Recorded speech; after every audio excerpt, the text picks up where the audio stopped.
Nobody plans to fail, but sometimes they do fail to plan. That is a little pearl of wisdom that I was telling my wife just this week, because she's grossly underprepared for a 20-mile mountain race we're doing together this weekend.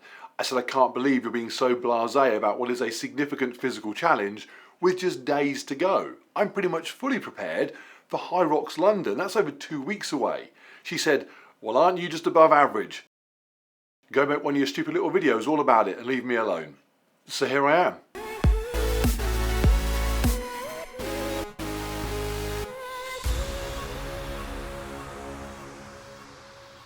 Right, I'm not an expert at anything really, least of all Hyrox. I've done one so far back in January where I did all right. 1 hour 18, fifth in my age group of quite elderly men. So this is not me saying what you should do. I'm not your coach, I'm not your trainer, I'm not your mum. Americans are like, what? This is just me saying what I am doing. Copy me, ignore me, the choice is yours. So I always like to plan ahead because it covers up so many other shortcomings. A slight frustration in January was that I didn't quite know how to prepare because I didn't know exactly what was coming. Not this time. Having just said I'm not an expert, what I am pretty knowledgeable about is what I did right and what I did wrong last time, because it was me and I can remember. So I'm using that information to go into the event more ready this time round. I've got a target of sub 70 minutes, 8 minutes faster than January. I may fail that for all sorts of reasons, from too many donuts during training to tripping over somebody during the event. But I won't fail it because I arrived without a plan. So I'm going to go through my preparation from the night before, through the kit I'm going to use, and even talking about recovery after the event. Right, so race day is a Saturday, so I'll be driving to London on Friday afternoon, and hopefully feeling pretty good at that point. I'll have rested completely the weekend before, and then the Monday will have been half-hour easy cardio, easy 5k run on Tuesday, 2k row, 2k ski erg on Wednesday, and an hour easy cardio on Thursday, Friday off. So a very relaxed week, but not an inactive week. I'll also be eating pretty normally, actually winding down the food from now a bit. I don't need huge amounts of calories for that week's level of training, but nothing out of the normal. Don't forget, Hyrox is going to take most people somewhere between an hour, maybe 2 hours to do. It's not an ultra marathon, it's not even a marathon in terms of time. So I want to be going into it rested, but not gone off the boil, and I want to be well fed, but I don't need to be guzzling down loads of pasta the week before either. So Thursday, I got all my kit together, so the idea is that on Friday, I have nothing to prepare unless something unusual has cropped up. Now, if you're traveling to the event on the day, that is tougher. I did the duathlon on Sunday, had to leave the house at 4:30 in the morning to get there, and it's an absolute nightmare doing stuff like that. I'm eating breakfast while I'm in the car, I've had 4 hours sleep. If it had been an important race, it's just not how I'd have done it. So for Hyrox, I've gone for the easy option of a hotel, literally a few minutes walk from the venue. It means I can check in on Friday, get all my stuff laid out in the room ready, so there's no rushing around in the morning, and then just have a pretty chilled out, relaxed evening. And I'll be eating that evening a meal that I will take with me. If you are somebody that can eat what you like, when you like, and race feeling fine, lucky you. I know some people will go out on Friday night, eat all sorts of junk, and just feel great. I can't do that. I like to know that I have got exactly the right food, the right amount of food for before, during and after the event. So I take a cool bag with everything in it. So in Manchester, that meant that the evening before the race, I was eating my little bowl of protein powder and oats porridge, fruit and bits and pieces, while Jenna was eating a burger and chips on room service. And then to bed. I don't have an early start for race day, so I simply make sure that I go to bed in time to get a decent 8 hours sleep. Actually, I didn't work in Manchester. We only have Netflix here at home, so no regular TV. So when we're in a hotel, we like to watch normal TV. It helps us remind ourselves why we only have Netflix. But I found some obscure channels showing Airwolf reruns back to back at 10 p.m. I didn't get 8 hours sleep that night, race day. Because London has so many people sign up for it, Hyrox have had to spread the day's racing from 8 in the morning right the way through to about 9 o'clock at night. I mean, those guys aren't going to be finished running until gone 10, some of them. Now that has created, for some people, some problems. But for me, actually racing in the men's open category, it's pretty much perfect. There are so many of us that the waves for that start at 10:50 a.m. and go through till 3 p.m. So the best case scenario would be maybe wake up around 8 a.m, have my peanut butter bagel, small protein shake, and then within a few hours go and race. Worst case is that I'm running later in the afternoon, which means I might need to eat again. But if that is the case, it will not be a large meal, something really simple, probably white rice based, that isn't going to fill me up, it's going to leave me feeling stodgy and heavy. I want to also take a couple of electrolyte tablets every morning anyway, no different on race day. So I've eaten breakfast, I've double checked all my kit, I get to the venue. If they have the same system running as they did in Manchester, then we will go and register and get my race band and my chip timer and stuff the night before, because we're so close to the arena. That means that on the day, we just walk straight in. Super, super simple. But even so, I like to be early. I would rather waste an hour wandering around, getting a feel for the place and just watching other people compete, sort of letting the adrenaline lower itself back down again, than be rushing at any point. I've also got Jenna with me filming, so we use that time to walk around and just work out where she can stand best, to see me best. And that's actually really useful because it's time spent in the venue, but spent focused on something else. And so by the time we finish that process, I'm normally feeling a bit more relaxed. So with around half hour to go, I'm gonna get my bag in the bag storage area and keep with me just a small water bottle that I can sip from while I'm waiting for the start and then just chuck in the bin at the last minute. I also keep a race gel spare, which I like to have with about 10 minutes to go. The benefits of that are probably entirely placebo based, but I will take placebo over nothing any day. Now before the start, there's always a warm-up area where you can go and push the sled around, you can use a rower and treadmill, ski erg and stuff. So whatever has become your warm-up routine during training, you can get that done there. And then to the race. And again, if it's anything like Manchester, the timings are going to be spot on. Your wave went on the dot of the time you were told. So just before, you go wait in the starting pen, last sip of water, a bit of mobility to keep loose and warm, and then you are off and it is just you and the kit. And reading the online forums, the Facebook groups for Hyrox, this is where 90% of questions come up about Hyrox kit. So let me see if I can answer some of those based on what I'm running with. Shoes first. What shoes are you wearing is asked all the time.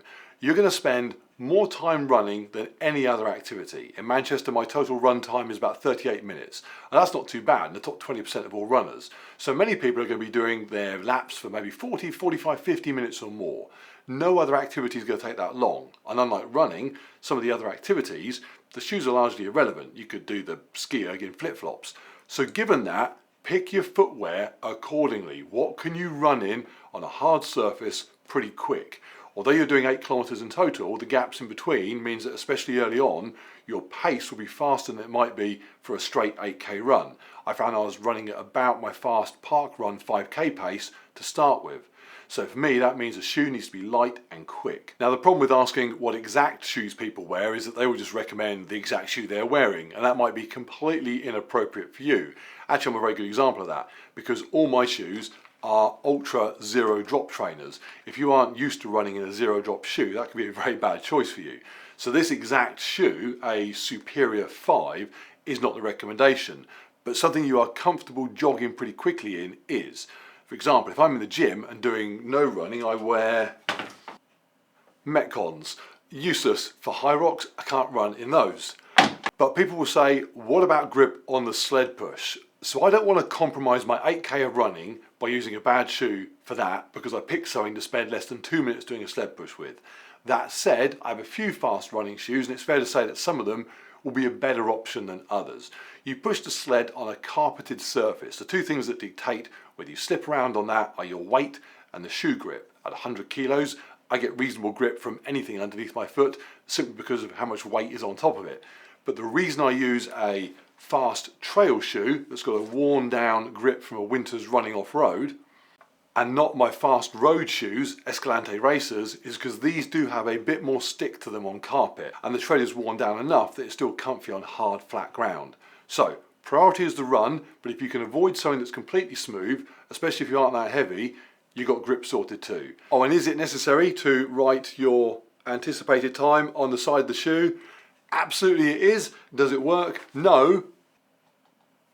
Sub 19 park run, still not got it. Next most important thing, my watch. Now in Manchester, I didn't look at my watch once because what would have been the point? I had zero idea how long any of it was going to take me, what sort of pace I should be moving at. I didn't even know what my heart rate was supposed to be doing really.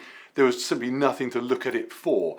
This time though it's a bit different and there are 3 things I'm going to be using this for. So number 1, heart rate. Although really all I'm looking to do here is have a glance at it towards the second half probably where I'm feeling tired and acknowledge that I have room to push. Looking at my results from last time, I was up close to 180 beats a minute in the first half and then below 160 towards the end. there is no question that I could have dug deeper there, especially on those last couple of runs. So being able to look and see 155, get a grip, turn the dial up. Number two, tracking the run. You would not believe the amount of people that go wrong on the run. In Manchester, you left the central arena, you did 2 laps and a bit, and then in for your next event. Some people did 1 and got penalised, some people did 3 and penalised themselves. Now, when I heard before I competed that people were doing that and messing up the number of runs they did, I assumed that was just because they were muppets. I figured any number of laps below 5 seems like a number that you should be able to count up to. But to be fair, as I was running around in Manchester, I was constantly worried that I was going to get it wrong. You are just so fatigued and worn out and concentrating on what's coming up next, the whole place just blurs into one. I'd find myself running past the rowing area maybe and thinking, have I run past that once or twice? The point is, going wrong is not just for muppets. It is for muppets, but not exclusively. There is a big screen as well that picks up your chip time and flashes up how many laps you've done as you go past it, but do not rely on that. I found that it often had my name pinging up as I was going by. It's a bit useless, to be honest. Here's my solution. On my watch, Garmin Fenix 7X, I have set up a specific Hyrox activity. I took the cardio function, duplicated it, renamed it. With these settings, 1 display screen only, total time expired, heart rate, current lap time. I then turn off the auto lap feature along with auto pause and also turn off the screen swipe. What that allows me to do is each time I leave the arena and go out onto the run track, I hit the lap button. When I'm about to come in from the run, I can then look at the watch at the current lap time. And if it says 4 minutes, I come in. If it says 2 minutes, I haven't run far enough yet, more laps to go. If it says 6 minutes, I'm either running very, very slowly or I'm a member of Club Muppet. There's no need for me to push the lap button again when I come in. I just need to make sure that each time I leave, I hit it to start a fresh lap run time. So 0 chance of running too many laps or not enough laps. The only other thing I'll be doing with the lap button is as I enter the rowing zone, I'll start it. I currently have the all-time Hyrox record for the row in my age group, Open or Pro. Be nice to take a few seconds off of that. So seeing the time ticking away as I'm rowing is my motivation plan B. Plan A is Jenna doing a John Cusack inspired impression from the sidelines. And lastly, with the watch, overall time. Now, I haven't done this yet, but in the days before the event, I'm going to go back, I'm going to go through my Manchester times, I'm going to work out the total expired time at a few key moments, maybe 5 different times. I then want to write those on my arm. And my target this time is to knock 8 minutes off my 1 hour 18 time from Manchester to go sub 70. So for example, I came in from the run to start the row at just over 42 minutes last time. That's gone past the halfway mark and past the burpees that I took ages doing. This time round, I need to be about 4 minutes up at that point. If I'm slightly behind, I can push harder. If I'm slightly ahead, I'm massively motivated, I won't need to push harder. If I'm miles behind, it might just cause me to give up. Either way, this time I want to know where I am relative to my goal. Okay. Quick one about what I'm not using. Gloves and knee coverings, and I've seen quite a few people asking about both of those. Here's my take. It is hot doing an indoor event like this, incredibly hot. So the least amount of clothing, the better. If you're going to start wrapping up your hands and your legs, there needs to be a really, really good reason for it, and I just can't think of any. Now, gloves protect your hands, they don't tend to give you more grip necessarily, and realistically, you're not doing anything with your hands long enough that they need protection. I mean, the rope pull might hurt them a bit if you have to do it for half hour or so, but if you're pulling that for more than a few minutes at most, you're taking a while. If your hands crumble under that, I'd be surprised. And for me, gloves just create another moving surface between your hand and whatever the thing is you're holding. Farmers carry, rowing, I just can't imagine trying to do those with a pair of gloves on. Now, having said that, Hunter McIntyre, world record holder for Hyrox, does wear gloves on occasion. I asked him about it yesterday and he said, yep, it does help him with his grip. Who knows? I still don't buy it, not for me. And I expect Hunter's now watching this video, chucking his gloves in the bin. I doubt he's doing that. And knee coverings. Burpees and lunges, bottom line, your knees are going to be banging into the floor. But again, it's for a few minutes on a carpeted surface. You might wake up the next day with a couple of little bruises here and there. For me, that possible downside is not worth the definite downside of being really hot because you wrapped things around your legs. I've used some knee sleeves training, doing lunges and stuff, but not in the race. And also, my dad always said to me, if you don't come away from a competition slightly injured, you haven't been trying hard enough. It got me kicked out of school chess club, but he meant well. Okay, controversial one, water and carrying it. One of the few areas where I messed up last time was spending far too long at the water station. Every Hyrox has a drinks table where you can go and replenish fluids as you need to. And again, it is hot, so you're going to need to. For me, because of my size, I run real hot anyway, and I spent 95% of the entire event looking forward to getting water. Literally at the end of my first lap, 2 minutes in, my mouth was dry and I was already sweating and thinking I need a drink. Waiting to get to the water table and then glugging down a lot was just a suboptimal way of doing it compared to drinking sensibly the amounts you need as and when you need them. Now, some people have suggested having a supporter in the crowd hand you some water. I don't like that idea. There's been a bit of discussion about this online. I've seen various reports, some people saying they've done it and judges and marshals have dived in and stopped them from doing it. I've heard reports from people saying they did it and no one seemed to care. For me, I just don't like the idea that there are two people going head to head and one of them just gets an advantage because he brought along his mum and a bottle of Lucozade. So I'm carrying water. Now, hardly anybody does. I think I saw maybe one other person in Manchester that had a water bladder with them on their back. And there are two probable reasons for that. One is that it's a stupid idea and it will slow me down and just be an inconvenience bouncing about that offers little benefit. And the other is that nobody likes to be the first one to do something different, a pioneer, if you will. I really hope it's that one. So I have been training with this the last few weeks, and I've got to the point where about 600 mils in here, I don't even notice it. And the idea is not that I consume the 600 mils in the thing only. The idea is it allows me to sip on water as I need to during any point in the activities. No dry mouth, no feeling dehydrated. I can consume water at opportune times. For example, if I take a 5-second pause at the end of a sled push before turning around and going back, good time to get a 5-second drink. Especially if it means I can then leave the sled push, go straight back out onto the run, not stop off at the drinks table. Of course, later in the event, if I need more substantial amounts of water, I can stop at the table if I want to then. I am really struggling to see the downside to using this. On a long run, it would be annoying, it starts to rub, it's extra weight, but Hyrox, you don't do anything long enough for things to start rubbing or just becoming aggravating in that way. I think this could work. And for reference, this is not a regular camel pack, this is a cross-chest designed pack that is pretty much designed for running. In fact, I got this initially because I use it when I do obstacle course races. It doesn't tend to bounce about on your back the way other backpacks do. It pretty much stays put. We will see. And that is pretty much it for during the race. I think I carry an extra gel that I have around halfway. Probably still placebo effect, but so what. And I forgot to mention sports lubricant as well. I put some on before I start. Chafing and rubbing is caused by time, repetition and sweaty moisture. Now, I said already that in theory you aren't moving around for that long, and so you're not doing much repetition. It's certainly not like going for a 3 or 4 hour run, but there is more sweaty moisture than you will know what to do with. So in simple terms, I play it safe. I apply lubricant the way I would do for a long run. Bottom line, chafing hurts, you can't over lubricate. So wrapping up with post race. Quick tip, there's no showers, just a dry changing area. If you are heading home afterwards, baby wipes and a towel will not be a bad idea. But more importantly, nutrition.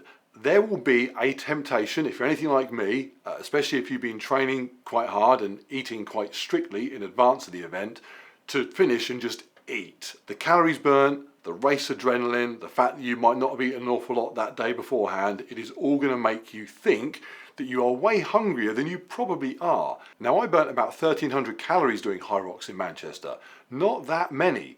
On the way back from Manchester to Reading, we stopped halfway to spend the night with a couple of friends.